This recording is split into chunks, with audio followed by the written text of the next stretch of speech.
होगा इसमें, उससे अधिक का फ़ायदा हम लोगों को हो जाएगा अगर हम प्रेस के साथ कुछ बातें की। सारी बातें मुझ पर कहती थी।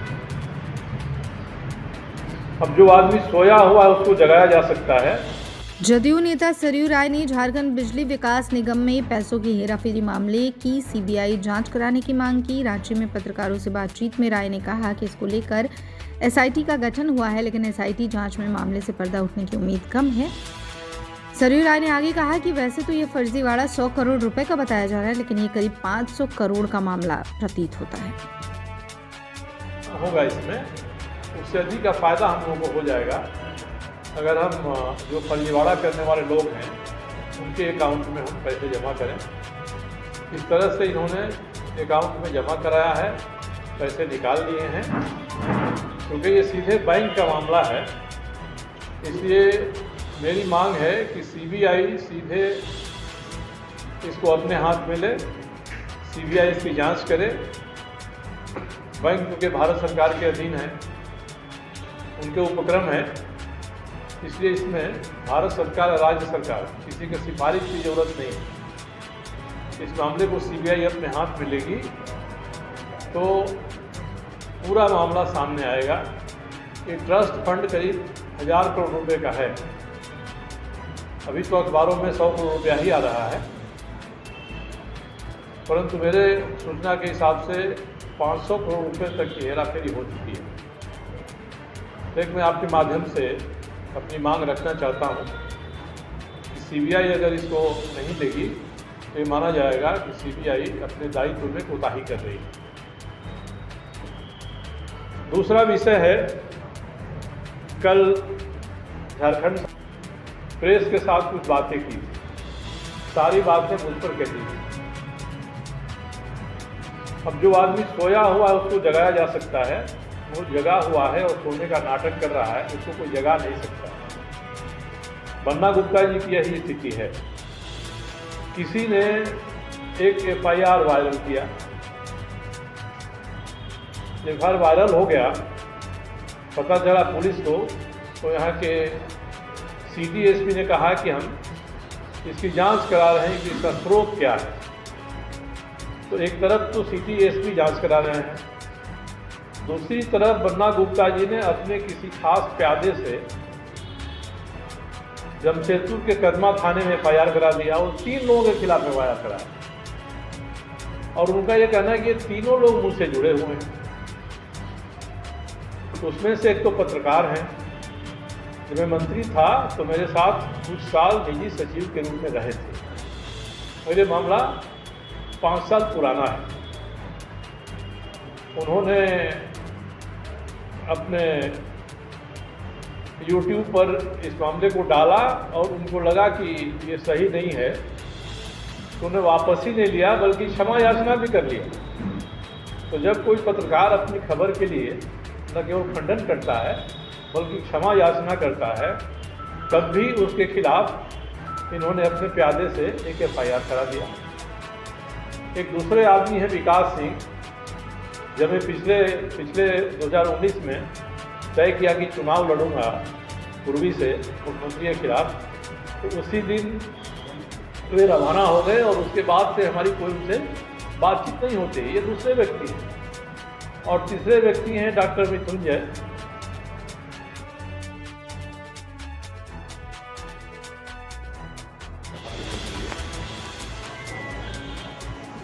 पहली घटना तो ये है जो कुछ अखबारों में खबर कल भी छपी थी, आज भी छपी है, कि झारखंड सरकार के बिजली विकास निगम के करीब 100 करोड़ रुपए की लोगों ने फर्जी खाता खोलकर हेराफेरी कर दिया। और इस पर झारखंड सरकार के पुलिस विभाग ने एक एसआईटी गठित किया है जांच करने। मुझे लगता है कि ये मामला जितना बाहर आया है उससे अधिक गंभीर है। मेरी सूचना के अनुसार कम से कम 500 करोड़ रुपए की हेराफेरी हुई और ये बिजली विभाग के कर्मचारियों के बेनिफिट के पैसे हैं। जिसको एक ट्रस्ट में रखा जाता है। ट्रस्ट की तरफ से कई बैंकों में एफडी होती है। अब 1 साल के भीतर कुछ जालसाज ऐसे आए हैं जिन्होंने बिजली विभाग की मदद से फर्जी अकाउंट खोल लिया है, खास करके सेंट्रल बैंक ऑफ इंडिया में या कास्ट, और उन्होंने कहा है कि हम और लोग के यहाँ जो आपने रखा है फ्री जितना इंटरेस्ट देते हैं उससे 1% अधिक इंटरेस्ट हम देंगे। इसी लोग में इन लोगों ने कई खातों को बंद किया है और उसका पैसा उस फर्जी अकाउंट में जमा किया है। और ये सारी चीज़ें बिजली विभाग की संचिका में लिखी हुई है, क्योंकि जब भी कोई एफडी को बंद करता है मिड टर्म में, बीच में, तो उसको नुकसान होता है। काट के जोड़ दिया गया बन्ना गुप्ता जी के साथ। तो सवाल उठता है कि बन्ना गुप्ता जी किससे बात कर रहे थे और वो किससे बात कर रहे थे, और जो बात कर रहे थे किस फ़ोन नंबर से बात कर रहे थे। और महिला ही बताई कि अपने पति से किस फ़ोन नंबर से बात कर रही थी। तो पुलिस को तो सबसे पहले इसकी जांच करनी चाहिए थी। पुलिस ने आज तक इसकी जांच नहीं किया। FSL का भी रिजल्ट पुलिस को आज तक नहीं आ सका। इसीलिए मैं कहता हूँ कि बन्ना गुप्ता के उस वीडियो को, जिसको मॉर्फ बताते हैं, मॉर्फ है कि नहीं है ये साबित नहीं हुआ, तो उस वीडियो की जांच पुलिस गंभीरता से नहीं कर रही है। तो अभी जो वायरल हुआ है इसकी जांच ये क्या गंभीरता के साथ करेंगे? इसको भी लटका कर उधर ले जाएंगे, क्योंकि इसमें पुलिस भी एक पक्षकार है। अगर किसी महिला ने SP साहब के यहाँ आवेदन दिया है तो उस आवेदन को थाना में जाना चाहिए था। अब अगर उस पर कहीं लिखा हुआ है कि SP ऑफिस में FIR दर्ज कर दिया गया, ये कौन लिखेगा? जब SP ऑफिस में दरखास्त दिया जा रहा है किसी के द्वारा, तो थाना से जांच करानी चाहिए। इससे गंभीर मामला है। वो नहीं हो के इसमें जालसाजी कर दी गई और इस तरह से बना दिया गया जैसे ये फर्जी है। इसलिए जो वायरल हुआ है, जिस पर कदमा थाना में 3 लोगों पर केस हुआ है, ये फर्जी है कि नहीं इसकी जांच यहाँ की पुलिस नहीं कर सकती है। इसलिए मेरी मांग है कि आप न्यायिक जांच बैठा दीजिए। कोई जुडिशियल मजिस्ट्रेट हो, जज हो, किसी लेवल का हो, आप उनसे इसकी भी जांच करा दीजिए। और 2023 के अप्रैल में जो आपका वीडियो वायरल हुआ था, आप उसकी भी जांच इनसे करा दीजिए। वो ये बन्ना गुप्ता ने पीतपत्र लिखा है कि इस पर कार्रवाई की जाए, क्योंकि ये अपनी ड्यूटी में नियमित नहीं रहते हैं। अब उन पर 1 साल से स्वास्थ्य विभाग उनको परेशान कर रहा है। मैंने यही कहा था इसमें सचिव को कि आप डॉक्टर मृत्युंजय की जांच कराइए, मगर और भी लोगों की जांच कराइए जो इसी तरह के हैं, जो ड्यूटी पर नहीं रहते हैं। एक मंत्री अपने विभाग के, स्वास्थ्य मंत्री अपने विभाग के एक डॉक्टर के बारे में इस तरह का प्रपंच रचे, तो उसके ऊपर भी उन्होंने FIR कराया है। अब इन लोगों ने कितना वायरल किया है पता नहीं है, और इनको मुझसे जोड़ा है कि मैं इसके पीछे हूँ। और एक बात जिसको हम लोग भूल गए थे, उस पर भी ध्यान उन्होंने दिलाया है कि अप्रैल 2023 में, शायद 23 अप्रैल को, उनका कोई एक वीडियो वायरल हुआ, YouTube पर आया, जिसमें वे एक महिला से अश्लील वार्तालाप कर रहे हैं और महिला अपने अंग प्रदर्शन कर रही है। मेरे पास भी आया तो मैंने इसको रिट्वीट कर दिया, मगर मेरे पहले 16 लोग इसको रिट्वीट कर चुके थे। उसमें भाजपा के सांसद निशिकांत दुबे का भी नाम, उन्हीं का मेरे पास ट्वीट आया था जिसको मैंने रिट्वीट किया। अब इस पर हम लोगों के खिलाफ तो सीधे कुछ नहीं किया उन्होंने, मगर उन्होंने आनंद फानंद में एक FIR अज्ञात लोगों के विरोध में बिष्टुपुर जमशेदपुर के साइबर थाना में कर दिया। अब उन्होंने जैसे ही FIR किया, एक महिला सामने आई और उस महिला ने कहा कि इस वीडियो में जो महिला दिखती है मैं ही हूँ, मगर मैं ये वार्तालाप अपने पति से कर रही थी। अब ये पूरा प्रकरण स्वास्थ्य मंत्री के ऑफिशियल हैंडल से पोस्ट किया गया, ये सब जगह आया, महिला के फोटो सहित। एक तो उस महिला का चेहरा भी दिखाई पड़ रहा है, जो नहीं करना चाहिए। और आज तक पुलिस ने ये जांच नहीं किया कि महिला कौन है जो दावा कर रही है कि मैं ही हूँ, मगर मैं अपने पति से बात कर रही थी। तो गंभीरता दिखाने के लिए कर दिया मंत्री जी ने FIR, आज तक कोई कार्रवाई नहीं हुई। और कदमा थाना में FIR शाम को होता है और सुबह से ही पुलिस सबों के घर पर जाने लगती है। ऐसे मामलों में पुलिस की तहकीकात कैसी होती है, इसके बारे में सभी जानते हैं। इसका मतलब कि पुलिस पूरी तरह से शासक दल के निर्देश पर काम कर रही है, और जैसा मंत्री कहें जब देशमुख की पुलिस वैसा काम करेगी। साक्षी थाने में और 2 FIR ऐसे हुए हैं, क्योंकि सामान्य लोगों ने किया है, उस पर कोई कार्रवाई नहीं है। और कदमा थाने में FIR करने वाला स्वास्थ्य मंत्री का प्यादा है, इसलिए पुलिस इसमें सचेत हो गई है। तो यहाँ की पुलिस इसका विधिसम्मत अनुसंधान नहीं कर सकती है, इसलिए न्यायिक जांच दिखाई जाए। कल उन्होंने मुझ पर भी FIR होने की बात कही, मुझ पर उन्होंने FIR किया है, एक मानहानि का मुकदमा किया है MLA MP कोर्ट चाईबासा में। अब वो 2 साल हो गए, अभी तो गवाही नहीं गुजरी है इनकी, अपने नहीं जाते हैं, कितने गंभीर है उस मामले में। और जो उन्होंने यहाँ स्वास्थ्य विभाग से मुकदमा कराया, उसमें उन्होंने चार्जशीट दाखिल करा दिया। पूरे डायरी को पढ़ने से, अनुसंधान को पढ़ने से कहीं केस बन रहा है ये नहीं दिखाया गया है। वो लिख दिया गया है कि इस मामले में आरोप पत्र दाखिल किया जाए। और एक FIR तो इस FIR में से निकला FIR में कर दिया हुआ। इस FIR में कोई कागज यहाँ की डोरांडा की पुलिस जमा करने गई थी कोर्ट में, उस बिल्डिंग में काम करने का, और OPD चालू हो गया। तो नियम कानून को धत्ता बताकर पन्ना गुप्ता ये जो काम करेंगे और उसमें मुख्यमंत्री जी को भी शामिल कर लेंगे, तो इसका खामियाजा तो सरकार को भी भुगतना पड़ेगा। मुख्यमंत्री को बताना चाहिए कि क्या उनको जानकारी थी या जानकारी लिया था उन्होंने कि स्वास्थ्य मंत्री ने जो कहा उसी पर उन्होंने भरोसा कर लिया। इन्होंने कहा कि नगर निगम से पानी मिलेगा, मानगो नगर निगम से। मानगो नगर निगम के पास एक बूंद पानी नहीं है एक्स्ट्रा, मानगो के लोगों के लिए ही पानी नहीं है। तो इस तरह से इन्होंने एक नया ये फर्जीवाड़ा किया है। अब MGM अस्पताल है, राज्य के अस्पतालों की जितनी दुर्दशा है उससे कुछ अधिक ही दुर्दशा जमशेदपुर के MGM अस्पताल की है।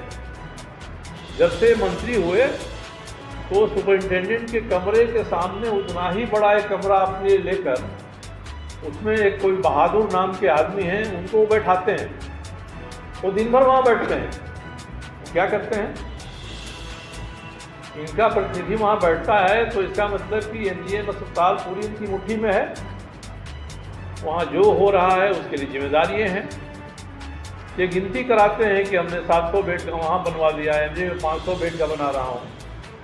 भवन बनवाने में तो ये आगे हैं, तो जब भवन बन जाते हैं, जिस काम के लिए भवन बनते हैं वह काम उसमें होता है कि नहीं होता है, इस पर ये चुप्पी साध लेते हैं कि कोई काम नहीं हो रहा है, केवल भवन बन रहे हैं, ठेकेदारी हो रही है स्वास्थ्य विभाग में। मैंने पहले भी कहा है कि निविदा की जो राशि है उनसे अधिक मूल्य पर इन्होंने दवा की खरीद की, कोविड प्रोत्साहन राशि में घपला किया, 108 एम्बुलेंस की खरीद में भारी घोटाला हुआ, फार्मेसी काउंसिल के रजिस्ट्रार की नियुक्ति में भारी गड़बड़ी हुई, जो चिकित्सक हैं उनके स्थानांतरण प्रस्थापन में घोर अनियमितता हुई, आउटसोर्सिंग कर्मियों की नियुक्ति में अनधिकृत और अनावश्यक दखलंदाजी इनकी है। तो ये सारी चीज़ें ये सिद्ध हो गई हैं, साबित हो गई हैं।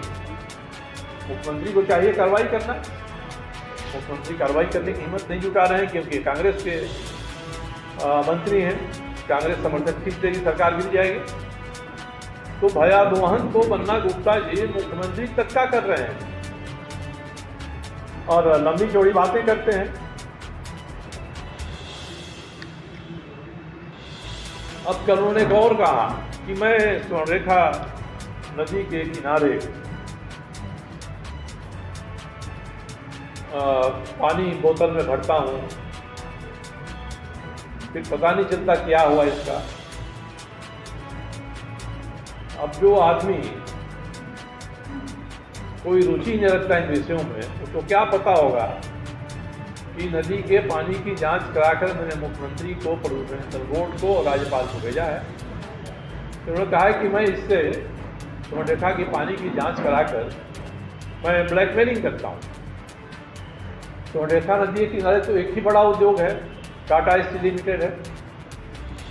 अब टाटा स्टील लिमिटेड ये बता दें कि मैंने टाटा स्टील लिमिटेड का 10 साल में क्या ब्लैकमेलिंग किया है। इनको नहीं पता हो तो टाटा स्टील लिमिटेड से पूछ के बता दें क्या किया है। और इनको लगता होगा कि टाटा स्टील लिमिटेड की ब्लैकमेलिंग की जा सकती है पानी की जांच करके, तो इनकी बुद्धि की बलिहारी है। परंतु इतना जरूर हुआ है कि हम लोगों के लगातार दबाव देने के कारण से टाटा स्टील और जेएनएससी दोनों ही जितने बड़े नाले हैं सब पर ये सीवरेज ट्रीटमेंट प्लांट बैठा रहे हैं। कुछ में बैठ गया है, कुछ में बैठने की प्रक्रिया चल रही है। ये उनको नहीं लगता है कि इसका ये प्रभाव हुआ है, दामोदर नदी प्रदूषण से मुक्त हो गया, ये इनको नहीं पता है, इनको जानकारी नहीं है और ये सवाल उठाते हैं हम लोगों के पर्यावरण के काम पर। तो ये ऐसे ही लगता है कि जैसे अस्पताल है, कॉलेज है, जहाँ तीसरे कास्ट के हैं,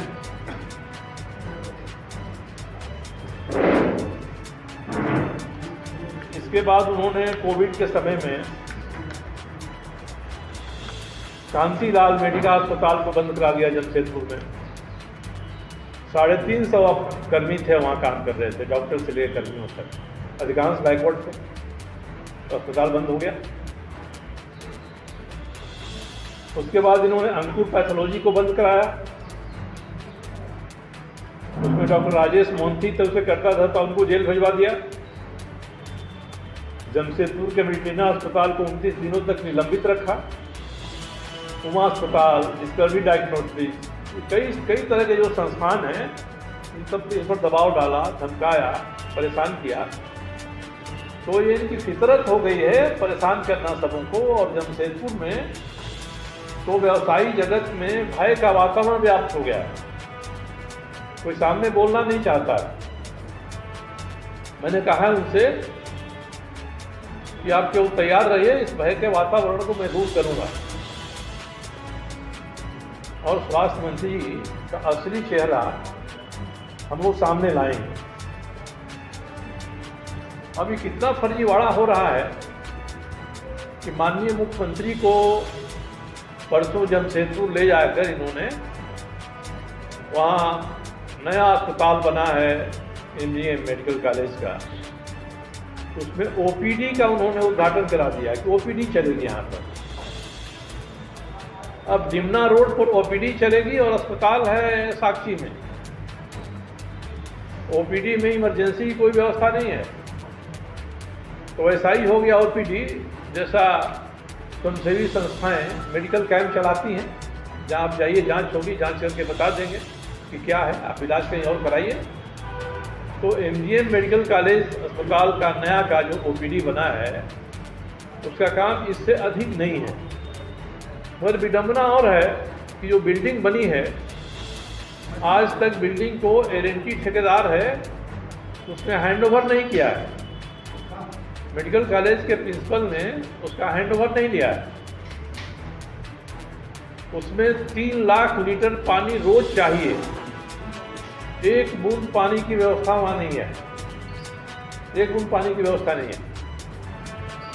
अब स्थिति है जमशेदपुर में तो मेडिकल के स्टूडेंट कैसे रहते हैं उसकी तस्वीरें सामने आ गई हैं। छत सूखा है और नीचे से पानी घुसता है कमरे में।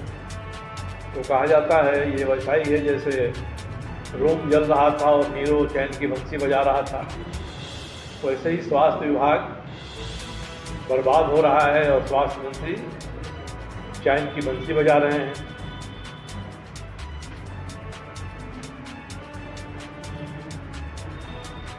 बन्ना गुप्ता जैसे जो लोग हैं ये राजनीति को रोजगार समझते हैं और वो तो कहते भी हैं कि मैं मरिया हूं, मैं तो नफा नुकसान देखता हूं। तो राजनीति को ये रोजगार और व्यापार का एक माध्यम बना लिया इन्होंने और जमशेदपुर के आसपास भी और जमशेदपुर से दूर बहरागोड़ा में भी बड़ा इन्होंने क्या बोलते हैं जो शहर के मार्ग फार्म हाउस जैसा खोला है। एक बार बता देंगे उस फार्म हाउस इनके किस कमाई से बना है। ये कुछ बातें थी कल उन्होंने कहा। और एक बात तो और कहते हैं, पहले भी कहा था कल भी कहा उन्होंने कि मेरे साथ कोई महिला रहती है, पिछले 30 साल से रहती है और कहीं पूजा होता है तो मेरे साथ बैठकर वो पूजा करती है। तो पूजा करना उनको गवारा है कोई मेरे साथ बैठे। अगर हम लोग 25-30 साल से एक साथ हैं तो हमारे परिवार के अंग हैं और जब पूजा होती है तो वही नहीं, हमारे जो 3 बहुएं हैं वही बैठती हैं वहाँ, हमारी 3-4 भतीजियाँ हैं वही बैठती हैं वहाँ, जमशेदपुर के पार्टी की जो महिला कार्यकर्ता वही बैठती हैं वहाँ। ये उनको ध्यान में नहीं आता है और उनको ये लगता है कि नारी देह को देखने का एक ही नज़रिया है जो उनका नज़रिया है, उसके अलावा कोई दूसरा नज़रिया नहीं हो सकता है। तो उसी नज़रिए वही नज़रिया उनके ऊपर हावी है। अब उन्होंने कहा कि उनके एक लड़के हैं जो अमेरिका में रहते हैं, कल कहा था। अब ये सज्जन हैं जो के पुत्र एक जगह जहाँ मेरा नाम था वो हाइटनर गिरा हुआ है। पुलिस जब भी जहाँ ऐसे दस्तावेज जमा करती है तो उसकी एक ही कॉपी नहीं रहती है, एक कॉपी कोर्ट जाएगा तो बाकी कॉपी थाना में रहेगा। और यदि थाना और कोर्ट के बीच में किसी ने व्हाइटनर लगाया है और ये जालसाजी है तो जालसाजी किसने किया होगा, वो कह रहे हैं कि मैंने कर दिया। तो शुरू में हमारे जितने शुभचिंतक हैं सबों ने कहा कि ये उलझुल FIR है, हाईकोर्ट जाइए FIR को आप खारिज करा दीजिए। मैंने उनसे कहा कि मैं देखना चाहता हूं कि झारखंड की पुलिस के अनुसंधान का तरीका क्या है, कितने ईमानदारी के साथ अनुसंधान करती है। अब मैंने देख लिया हो, सामने आ गया तो मैं इन समूह को लेकर जाऊंगा उच्च न्यायालय में और तब पता चलेगा कि ये क्या है।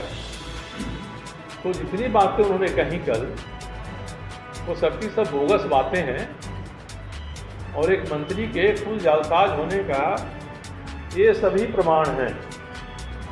अब आजकल उनके मुंह से हमेशा निकलता है कि मैं बनिया हूँ, मैं बैकवर्ड हूँ। चुनाव आ रहा है, इनका कलमा पढ़ते हुए वीडियो वायरल हो रहा है, तो ये चाहते हैं कि जो शेष हिंदू समाज है उसको बैकवर्ड फॉरवर्ड में बांट दो। मैं याद दिलाना चाहता हूं उनको, जब कोरोना काल था उस समय इन्होंने जमशेदपुर के पास आदितपुर है, वहाँ सेव 111 हॉस्पिटल है डॉक्टर आनंद का, इस हॉस्पिटल को इन्होंने बंद करा दिया, आनंद को जेल में भेज दिया। और आनंद जब इनसे डरे नहीं, इन्होंने मुकदमा लड़ा, उनकी पत्नी साल भर बाहर फरार रही, चंडीगढ़ में रही। तो ओपी आनंद के पक्ष में फैसला हाईकोर्ट से हुआ, फिर वो सुप्रीम कोर्ट गए, सुप्रीम कोर्ट से उनके पक्ष में फैसला हुआ, उनका अस्पताल खुला है। और 2 साल से जो प्रताड़ित किया इन्होंने आनंद को, तो आनंद भी तो बैकवर्ड हैं। आनंद भी, डॉक्टर ओपी आनंद भी यादव जाते हैं, और किसी की हिम्मत नहीं हुई थी। केवल मैं आनंद जी के घर जाकर और उनके पक्ष में मैंने आवाज़ उठाया था। तो एक बैकवर्ड के, पिछड़ा के पक्ष में तो मैंने आवाज़ उठाया, बन्ना गुप्ता जी ने तो उसको प्रताड़ित किया। इसके बाद अभी जमशेदपुर में 1 महीना के भीतर 100 से अधिक फुटपाथ दुकानदारों को इन्होंने बुलडोजर लगवा के उनका सियाना तोड़वा दिया। कोई आम आदमी भी देख के ये कहेगा कि कहीं से ये मॉर्फ नहीं है, इसीलिए उसकी जांच नहीं करवा रही है। एफएसएल गया रांची का, रांची में सब जानते हैं कि एफएसएल में कोई मशीन नहीं है, साल भर लगा रांची के एफएसएल में रहा, वहां से वापस हुए, कहीं और जाना है, गया कि नहीं गया पता नहीं है। तो इतना तत्पर होते तो इन्होंने अपने जो एफआईआर किया है उस एफआईआर में तो पुलिस को तत्पर कराते कि इसकी जांच करा लीजिए। मगर जो कल वायरल हुआ है, जिसको फर्जी कह रहे हैं, उसमें सुबह शाम एफआईआर हुआ और सुबह से पुलिस सबके दरवाजे पर दस्तक देने लगी। तो ये स्थिति है यहाँ की पुलिस की। मैंने अपने मुकदमे में देखा है कि पुलिस ने किस तरह से अनुसंधान किया है। मैं इस मामले को आगे ले जाऊंगा और मुझे लगता है कि इस स्वास्थ्य मंत्री ने झारखंड के पूरी सरकार को बीमार बना दिया है। अब मुख्यमंत्री समझे सोचें कि कितना गंभीर बीमारी है जिसकी सरकार ग्रसित है, आगे आने वाला समय बताएगा। उनका परिवार भी रहता है और मेरे परिवार के लोग भी रहते हैं। आज से नहीं, 20-25 साल से हम साथ रह रहे हैं, ये उनको गवारा नहीं है। तो मैं तो कहता हूँ कि अगर बन्ना गुप्ता में हिम्मत हो तो इस बात को घुमा फिराया कहने के बदले में हिम्मत करके सीधे कहें और तब देखें उनके ऊपर क्या कार्रवाई होती है। और बता दिया कि इसके बारे में कि अमेरिका में है, बाल्टीमोर में। उन्होंने जिस तरह से बोला बाल्टीमोर को, बोला कि बाल्टीमोर बोल रहे हैं, तो इन्होंने पढ़ाई की नहीं की वहाँ से। 6 साल पहले यहाँ चले, वहाँ कुछ काम किया, उसके बाद यहाँ चले आए। और बन्ना गुप्ता का फार्म हाउस जितनी कीमत है उससे 10 गुना संपत्ति इन लोगों को अपने गांव में, पटना में, यहाँ पर है। तो बन्ना गुप्ता को कुछ बोलने के पहले सोच समझ लेना चाहिए कि वे गरीबी से निकले हैं और 10-15 वर्षों में भारी अमीर बन गए हैं। तो जो लोग खानदानी अमीर हैं, जिनके पास पैसे हैं, उन लोगों की जानकारी उनको नहीं है, इसलिए वो इस तरह की बातें करते हैं। और उन्होंने भी कहा है मैं तो तैयार हूँ। मैं कल भी पटना गया था, उसके 2 दिन पहले दिल्ली गया था। मुझसे एनडीए के नेताओं ने कहा, हेमंत बिस्वा शर्मा ने कहा, उन्होंने गृह मंत्री और प्रधानमंत्री का हवाला देकर कहा कि जमशेदपुर की 2 सीट है, आप 1 सीट से विधायक हैं, आपकी इच्छा हो तो दूसरी सीट पर भी आप जाकर चुनाव लड़ सकते हैं। मैं उनको कहा कि मैं जहाँ हूँ वहाँ से ही लड़ना चाहता हूँ, मगर आप लोग हैं, एनडीए है, एनडीए के लोग जो तय करेंगे वो मुझे मंजूर हो। और एनडीए के लोग अगर तय कर देते हैं तो मैं आपके बीच घोषणा करना चाहता हूँ, अभी तक तो मैंने कहा कि मैं पूर्वी से चुनाव लड़ूंगा, तय करने का जिम्मा उन पर सौंपा है मैंने। अगर एनडीए के लोग तय कर देते हैं कि मैं जमशेदपुर पश्चिम से चुनाव लड़ूं, तो मैं जमशेदपुर पश्चिम से बन्ना गुप्ता के खिलाफ चुनाव लड़ूंगा। ये हमारे पार्टी के नेताओं पर है। इसलिए जो ये बता रहे हैं कि वीडियो वायरल हो रहे हैं, जहां धुआं होता है वहां कहीं ना कहीं आग रहती है। पहला वीडियो 1 साल पहले जो